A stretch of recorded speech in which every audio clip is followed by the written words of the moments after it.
Okay, we're recording. As for a sync, where should I start? My name is James Heal, and I am a writer. I suppose I should tell you why I write, who I am, where I come from, so you can understand a bit more about my influences. I am from Suffolk in the UK, and I grew up with 5 brothers in a chaotic household. I currently have 16 nephews and nieces.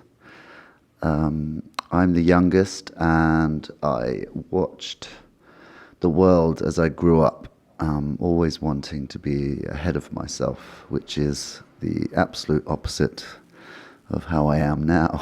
I don't believe in the bullshit, the things that people tell themselves pretending to be grown up.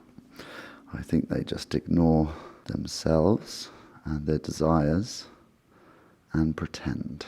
But yeah, that's a different subject altogether. Growing up in that environment, I watched a lot of things happen and became very interested in why things happened, and developed certain patterns. And through those patterns, I actually developed a somewhat astute ability to understand people and, in some circumstances, help them. I couldn't help myself for shit. I was actively seeking out ridiculous adventure and stories. I suppose, yeah, there are 2 parts to this, how I became who I am.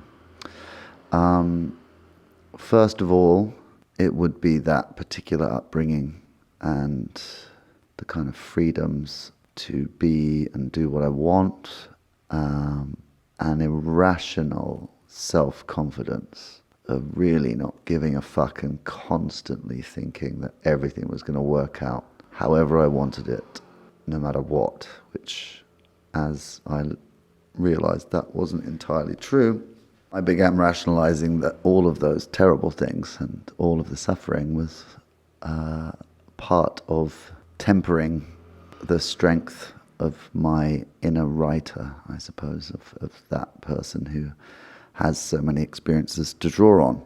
So I would also like to mention at 14, 15 years old, a friend of our family's actually, they ran these treks through Africa. One of my older brothers went on the 6-month expedition, and it was not your sort of normal backpacking trip. It was pretty hardcore. Some of the rival companies' trucks and everybody in them disappeared as countries went into war at the drop of a hat. These are pretty crazy people that kind of like were the mechanics and drivers on these trucks. And at 14 years, 15, almost 16, we're at my friend's house hanging out with some of the mechanics and drivers, all preparing the truck to go on a full-on 6-month long trip down to South Africa. We meet this guy, and he wants some weed and some pills. I won't say which kind. And he wanted to weld them into the chassis of the truck and cut that open later with an oxyacetylene torch and take them in the desert. Somebody within my group of friends had sorted them out, and we were indulging in a bit of smoking. He started telling these stories, and the scale and ridiculousness of them, it really shocked me. I had to have it. I immediately needed to be a person who had those kinds of stories to tell, had those experiences. And that intention, like inadvertently, was so incredibly powerful. I think the whole universe perked up for a second and thought, this will be entertaining. I'm sure it was, objectively. But for me, it was also, either end of the emotional scale with such an erratic jump between the two extreme highs and lows, slowly I began to collect stories of a similar magnitude that I had attempted to manifest. It got really crazy, to the point where some of the things that I've written, if you stay with me on this journey, will consider to be fictional, but they absolutely happened to me, and I would present those as fiction to anybody unless they've experienced personally similar things, because I don't expect anyone to believe that they're real at all. So after that, I thought, okay, well, I started writing, and it was kind of a memoir, but also like the most fucked up self-help book ever, because it's like a friend of mine who was watching Fear and Loathing in Las Vegas said, like, at one point you're just screaming at Hunter S. Thompson, just stop taking drugs because you can't take the intensity of it anymore. And I felt like that with the writing, that, you know, I need to stop writing, because am I making decisions to create stories and things to write about? Because I was writing my backstory and what was happening to me, simultaneously jumping between chapters. So what was happening, and that is what connected it and made it kind of this fucked up self-help book, because I wasn't conscious that that was what I was doing. So I got to the point where I was asking this question, you know, am I writing the book, or is the book writing me? So I completely abandoned that particular writing project, and thinking that it would stop the ridiculous chaos and carnage of my life. And these stories I will release in part, chapters of that book and other things that I wrote on the side. But I basically, I would say, it was a complete failure stopping. The chaos and carnage did not stop. It turns out it was endemic. It was inherent to my life. And I ended up in Istanbul through a very strange sequence of events after leaving Bali for, well, being forced to leave. At this point, I'm enjoying people watching.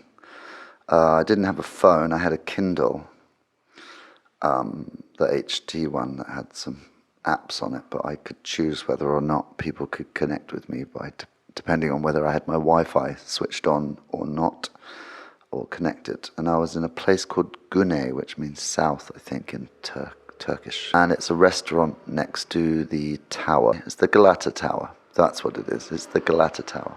So I'm sitting there and really enjoying myself. I'd been out the night before. It was after I'd gotten used to the weight of an extremely broken heart, and I'd been doing pretty well in the active process of trying to work through it, and, sorry to use the word again, process all of the emotions and forgive myself, essentially.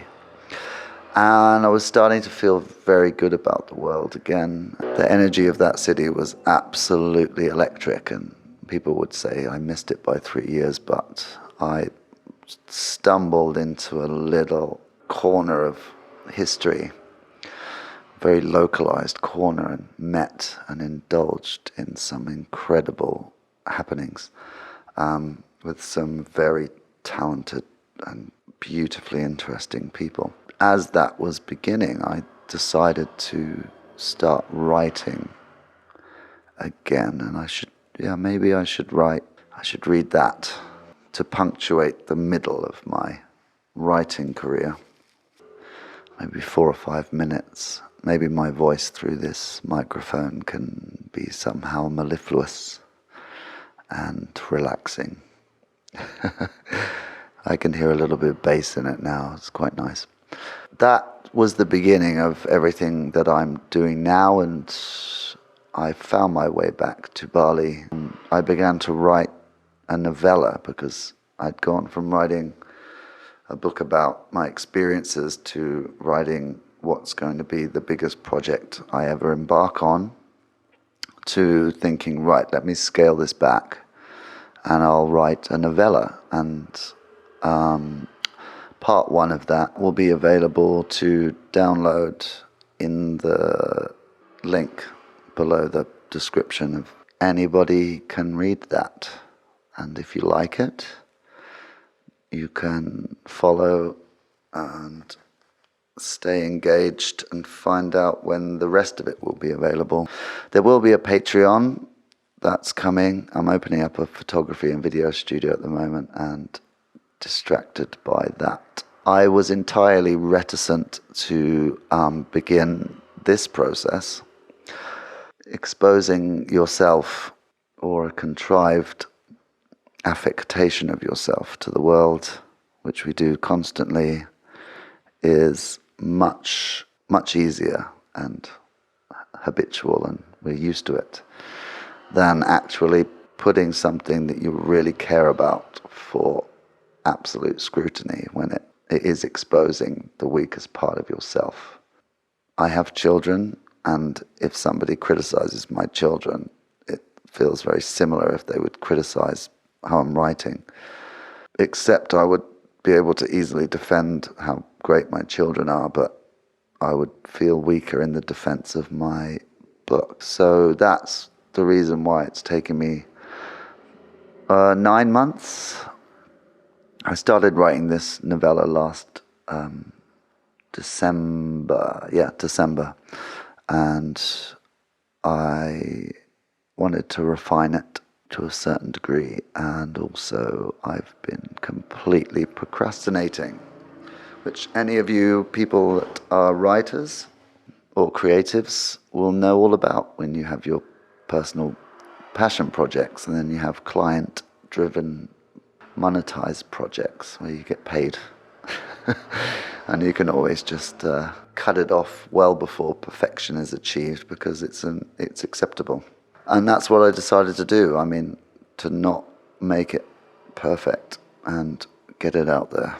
If you are interested in reading, I know 85% of you are women, and I would say 95% of the people that have read my book are women, because they're the only people I've sent it to that have actually given me feedback and read it very quickly. Maybe 35% of those self-identify as men, so that would put it back to 50-50. Oh, I wish that was true.